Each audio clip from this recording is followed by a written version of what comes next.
आपने दुनिया में कभी सुना है कि कोई अपने बच्चे का नाम हिटलर रखता हो, या जल्लाद रखता हो, या कसाई रखता हो, या स्टालिन रखता हो? इतनी खाल बदल लेने से भेड़िया नहीं बदल जाता। भारत में जो भी रहता है वो हर व्यक्ति सनातनी है। के अंदर सनातन धर्म को लेकर काफ़ी सारी बहस छिड़ी हुई है। जो इनके स्टालिन है, उनके बेटे उदयनिधि स्टालिन ने पहले सनातन धर्म को लेकर एक स्टेटमेंट दिया था। उसके बाद जो राजा है, उनके लीडर, उन्होंने स्टेटमेंट दिया था और सनातन धर्म की तुलना डेंगू मलेरिया से की थी और उसको ख़त्म करने की बात भी की थी। इस पूरे मुद्दे को लेकर आप क्या कहेंगे, क्योंकि अपोजिशन अलायंस है इंडिया, उसका पार्ट है ये पार्टी।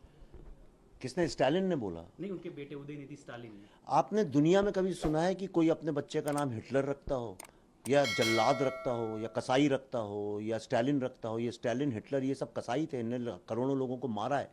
तो पहली बात तो जो अपना नाम ही स्टालिन रख के अपने को खुश होता हो, पहले तो उसी के बारे में सवाल उठने चाहिए, बाद में कोई और जवाब देंगे।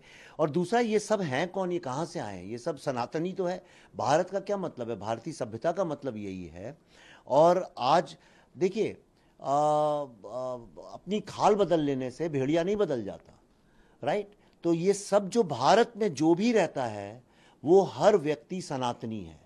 ये अलग बात है कि वो धार्मिक रूप में जाके फिर वो अल्लाह को माने, जीसस को माने, किसी को ना माने, पेरियार को माने, इसको माने।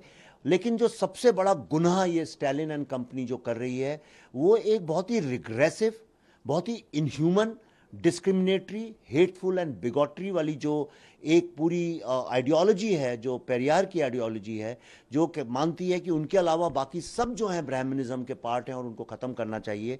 ये तो आम जनता अगले इलेक्शन में इनको बताएगी कि जिस तरह से स्टालिन और हिटलर को दुनिया ने उठा के कचड़े के डिब्बे में फेंक दिया, ये तो आने वाला वक्त ही बताएगा कि इनके साथ क्या करना चाहिए।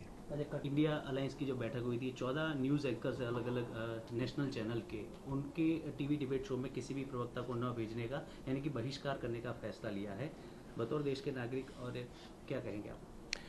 मैं यही कहूँगा कि मैं फ्री स्पीच पे बिलीव करता हूँ, और कोई भी अगर किसी से बच के भाग रहा है तो इसका मतलब चोर उसके अंदर है।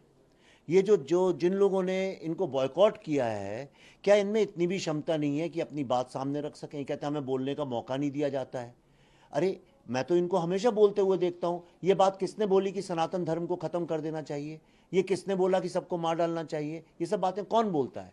कौन बोलता है आके टीवी में कि फलाना फैशिस्ट है, ये लोग नाजी हैं, और ये मर्डरर हैं, और ये सब भक्त हैं, ये गोबर खाते हैं? ये सारी बातें तो मैंने टीवी में सुनी हुई हैं। तो ये कौन बोलता है?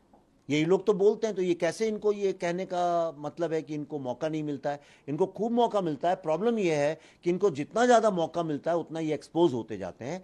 तो इन लोगों ने मिलकर एक स्ट्रेटजी बनाई है कि किसी तरह से हम एक्सपोज ना हो। ये देखिए, किनारे निकलने का एक बहाना इनने बनाया है।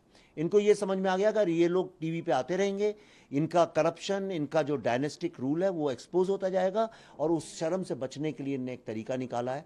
वो उनको मुबारक हो। लेकिन मैं तो कहता हूँ कि इस दुनिया में कई तरह के लोग होते हैं। एक होते हैं जो मूर्खता भरे डिसीशंस लेते हैं, कई जो होते हैं महामूर्खता भरे डिसीशंस लेते हैं। तो ये महामूर्खता भरा डिसीजन है। इलेक्शन आने वाला है, और जो थोड़ा बहुत उन्हें चांस था अपनी बात कहने का, उससे भी भाग के निकल रहे हैं।